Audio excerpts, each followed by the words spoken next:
Hey guys, Mrhappy here, and I just wanted to do a quick video with some quick news announcements about this week. Nothing too special, but some things that people should definitely know about and check out. The first thing is that the forums, the beta forums, they're closing down due to early access. We're not in beta anymore, therefore using beta forums, kind of just not a good idea, I suppose. It's time to leave it in the past. However, Square Enix has gone ahead and prepared us new forums. While the new lodestone itself is not ready, the one that we tested out about a month ago, they have gone ahead and made sure that at least the forums work for everybody. So I'm going to go over them really quickly, just show you them so you can see what they're like. So to do that, let's just switch over. I'm not going to make any fancy hand motions like I did the last two times. Let's be honest here. So people are going, oh, that really? You had to? Anyway. Hope that was entertaining for you. So let's look at these beta forms. As you can see, I have them honed in on the English ones. As you can see, they're pretty much identical to the beta forums, but we're going to go over a few key things that people might have questions about, because a lot has, in some degree, changed, but it's not really. It's changed from the way it used to be, not so much from the way that we're used to it being. So first, you log in like usual. You use your Square Enix ID credentials. So if you have the one-time password thing, you're going to need to do that too. Now keep in mind, it's very similarly to a lot of things Square Enix has put out lately. Probably be some congestion. It'll probably run a bit slow, so just be prepared for it to run a bit slow. It hasn't crashed for me, but it's been running slow, so just letting you know ahead of time. Now they have fixed these lodestone forums so that anyone who was unable to log in before can do so. For those of you who have never tried before, up until even just last week, nobody without a 1.0 Square Enix character on a server could use these forums. So up until last week, it still said my character was Mrhappy on Excalibur, but now, having tried today, it seems like they just did this in the last 12 hours or so.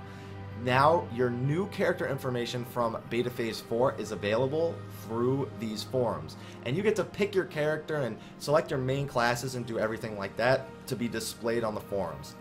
Now keep one thing in mind though. They fixed the forums so that people who couldn't log in before can log in now. They did not, however, fix the original lodestone. That you still need to have a 1.0 character. And I'm assuming they're not even going to bother trying to fix that, because the current lodestone really isn't that good, is the word I'll use. So just wait for the new lodestone. You're really not missing out on anything right now anyway. Trust me. So other than that, like I said, these forums are almost identical to the beta forums, so you shouldn't have any problems getting adjusted. There are a few different things though. The first thing I noticed is, as you can see on the right hand side here, we have the dev tracker, and these are all the new posts, but it looks like they removed the hot topic area. This has got to be by design. I can't see why they would just leave it out by accident. And I'm assuming it's so that people who go to general discussion will actually read through the posts instead of just clicking the hot topics to see. So it gives more people's posts a chance to actually be seen. So it seems like a good idea if you word it that way. There are plenty of other ways you could word it too, though, that could make it seem not so good. Also, one of the more useful things is there is now a Worlds forum. I just clicked it. It'll probably take a second to load, but I'll show you guys when it does load. So there are now world forums. They've actually broken them up into all of the different servers. So these are just the NAEU servers. So as you can see, Siren, Fairy, Exodus, Lamia, Shiva, all of these, even the legacy servers are here. So if you are looking for a free company, you're looking to recruit for your free company, you're looking just to find a social link shell on your server, these are good places to go. These are definitely useful for everyone who has been asking those kinds of questions. So check it out. I'm sure that you'll enjoy it. It's functional. That's all that really matters. So with that out of the way, let's switch back to the regular news scene. Yes, now you know what my scenes are called. And that's all I really wanted to talk about, but I think I'll give a brief mention of the other things that have happened this week. For example, you have the Primal Unleashed video that just came out today, and you have the Dungeon Crawler video that just came out yesterday. So for the dungeon video, while I don't think all these dungeons were level 50, I think the majority of them were. Some of the ones like Cutter's Cry, Ormvale, and Dizemial Darkhold, that's totally butchered by the way. Those are from 1.0, and those were level 50. They were 8-mans, so I'm assuming that those are still 8-mans. I'm also assuming that the 2 Imperial dungeons are also 8-mans, but we'll have to see, because there was not that many dungeons in the video, excluding those, maybe, what, 4 or 5 other dungeons outside of those. So some of those will probably be leveling up from 35 to 50, but I think the majority of them are level 50. I think there's only maybe 3 of them there that weren't level 50. So I'm actually looking forward to trying all of those, and I'm looking forward to see how Yoshi P eventually implements the hard mode version of all those dungeons, how they're going to do the alternate paths and the different bosses. I just want to see that, so that was really fun to look forward to. As for the Primal Unleashed video, it was nice getting to see Odin and Behemoth. I guess we're throwing him in with the Primals now. I'm not sure what he could be the Primal of. Maybe he's just an Elder Primal like Odin, but either way, I just thought it was a little odd they threw him in there. But no biggie.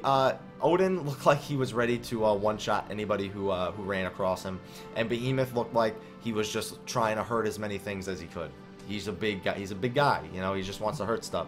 As for the 3 main Primals, Ifrit, Garuda, and Titan, I think they held back a bit too much on that part of the video.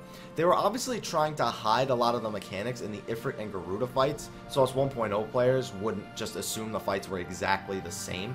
And that makes sense to some degree, because if we see literally every single mechanic working exactly the same way, we're going to have strategy down packed immediately. So they probably tried to hide any of the new mechanics that they were trying to introduce.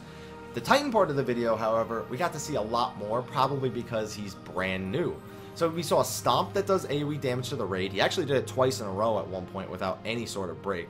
Some AoE earth-shattering spots that he can just spawn under like 4 different people and explode upward. A giant wind-up knockback attack that'll probably instantly knock off and kill anyone it hits. A jump move where he comes back down and completely wrecks face. He just jumped up, disappeared. Where is he? Bam! Came back down. That definitely was a lot of AoE damage. That's probably like a move that you need to prepare for and cure up from. I don't think that's his Astral Flow or his ultimate move, his Earthen Fury, but that move definitely looks like it hurt. So, and the last thing we saw was, there were 2 other things we saw. We saw like a clap move he did. They did like AoE damage behind him, which was pretty cool. So it means that you're not safe no matter where you're standing. And he had some like stone symbols that we're pretty much clueless about, but they probably have something to do with his ultimate move, Earthen Fury. So I don't know, I guess it was better than the 2 or 3 tornadoes we saw from Garuda and the occasional plumes and eruptions we saw from the Ifrit part of the video. So I think they did a pretty good job with both these videos, and I'm really looking forward to actually trying out all of these fights in their new forms. I can't wait to do the Ifrit Extreme fight, the Garuda Extreme, and the Titan Extreme fight. Overall, it's been good people like me who can watch these videos dozens of times in a row, and I hope you'll do the same in preparation for the next 2 days. We gotta wait, guys. Less than 48 hours. Don't worry.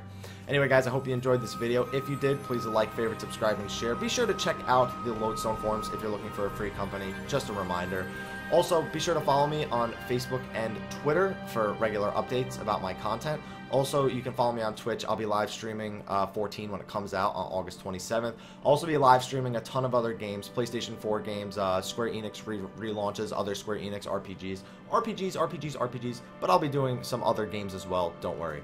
Also, feel free to donate to gamingforgood.net. It's a charity foundation that pretty much got me where I am today. If you want a little bit more of a backstory, I'll release a video for that soon. If not, just send me a message. But anyway, guys, thank you for watching. I hope you enjoyed it. Till next time, take care.